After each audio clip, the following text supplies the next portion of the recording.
I've reviewed a lot of these handheld gaming devices from Neo, from 1X Player, and to the big players like the ASUS ROG Ally and now the Lenovo Legion Go.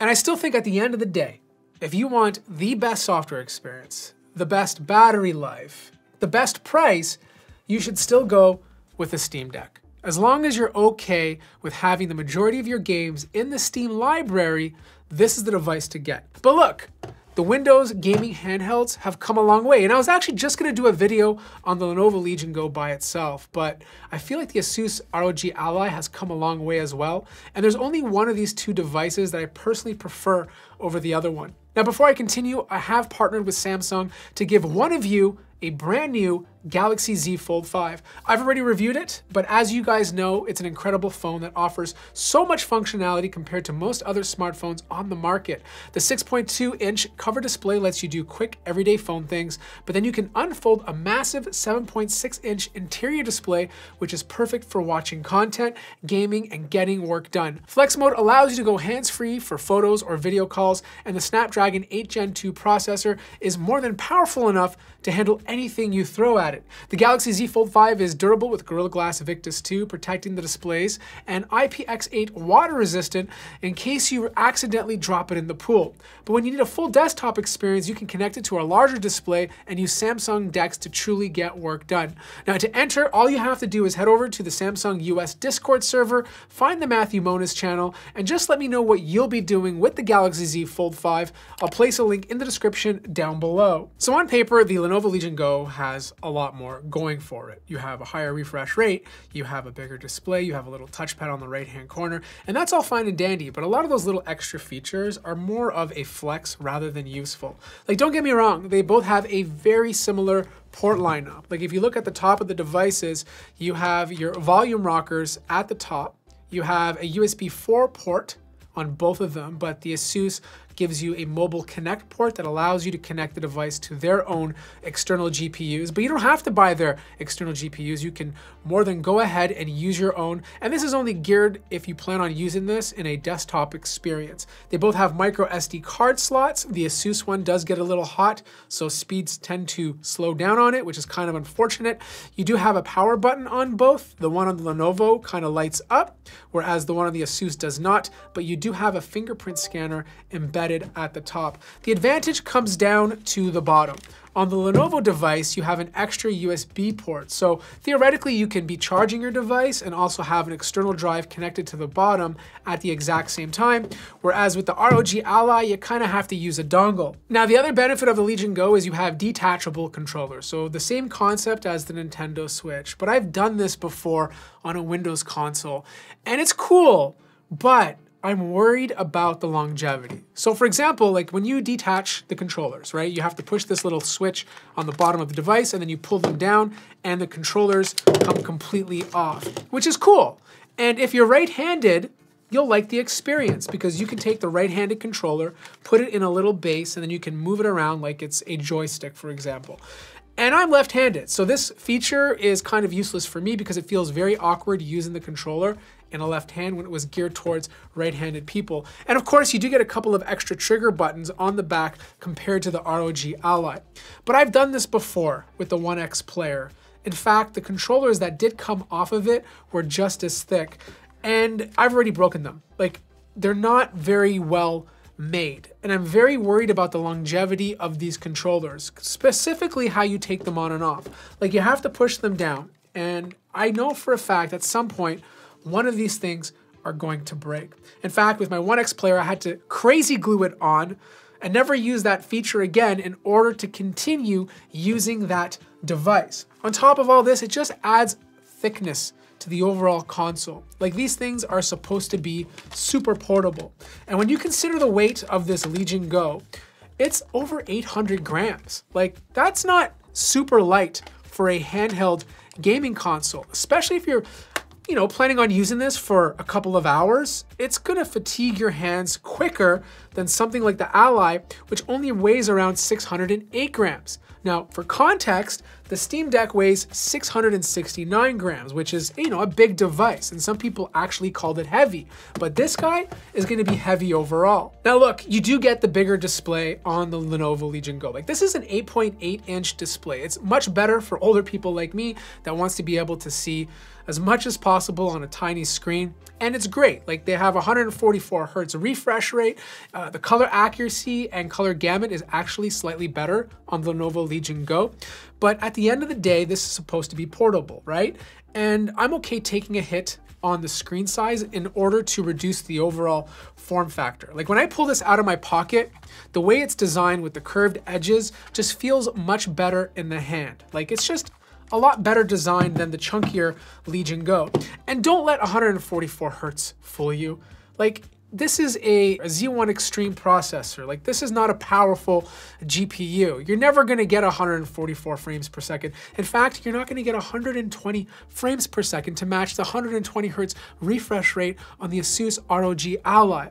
Most of the time, you're gonna be under 60 frames. So having a high refresh rate on these devices is honestly not something to put on your top priority list. But the button placement on both of these devices feel really, really good. Again, because this is smaller, I feel like, playing with the controllers just feels a lot more natural compared to the bigger ones on this. And when you're holding it by the device, you can feel these kind of loose, right? So these kind of bend inwards a bit, so you don't have that same sturdy feel as the Ally or even the Steam Deck. I do like the inclusion of the mouse, but sometimes I don't even see it. Like right now, I'm moving it on the display.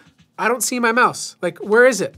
Things are opening up because I'm clicking down, but I don't see my cursor. And this has been one of the biggest problems of the Legion Go, is the software experience. Like, I haven't had a good software experience with this. And I've had this screen kind of like get warped or glitch out, where I'll see like 2 menus on it. And then sometimes like getting out of it doesn't work, or other times I'll be in a game and it will completely like take over the game and ruin the experience. Now, don't get me wrong, the ASUS ROG Ally had a ton of software and hardware issues when it first came out. In fact, it was a big dumpster fire when this product was first announced.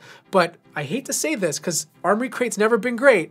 It's significantly better on the Ally. In fact, it's the closest you're going to get to a Steam Deck-like experience so far. Their quick setting menu works much better, and same with their Armory Crate also works much better when you press their buttons. On top of all this, the speakers do sound better on the ROG Ally. Like, both of them are using 2.2-watt speakers, but because these are upward facing, they just sound a lot better compared to the top facing speakers on the Lenovo Legion Go.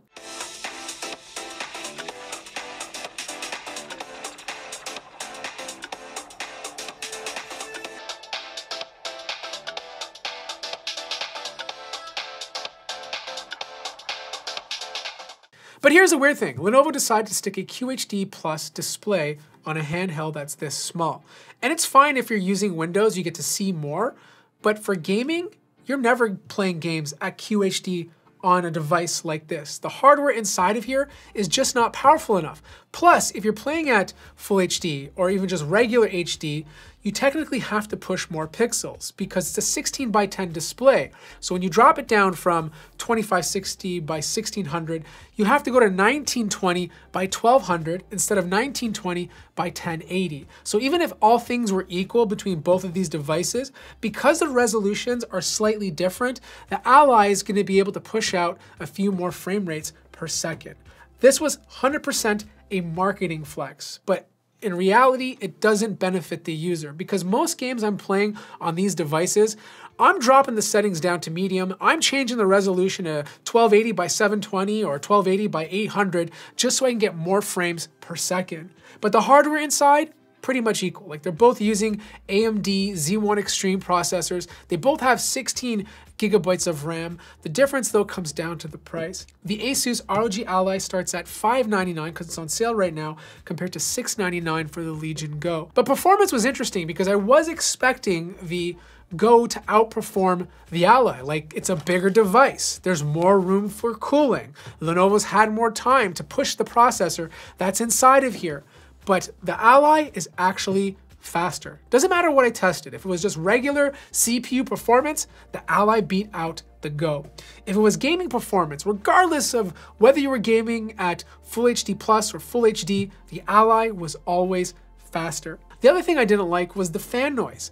The fans on the Go are significantly louder than the fans on the Ally. The Ally is actually pretty quiet. Even at full blast, like you will hear them, but you don't hear them nearly as much as the Go. In fact, when the Go is going at its full extreme, it's loud. And on top of that, I heard coil whine, which is not something you want to hear on a device this small and this close to your face. Now, thankfully, both companies made it extremely easy to access the internals. And once you're in, you can see that you have a spot for your NVMe SSD. On the Go, it's right here. And for the Ally, it's right over here. They're both upgradable. They're both 2230 drives.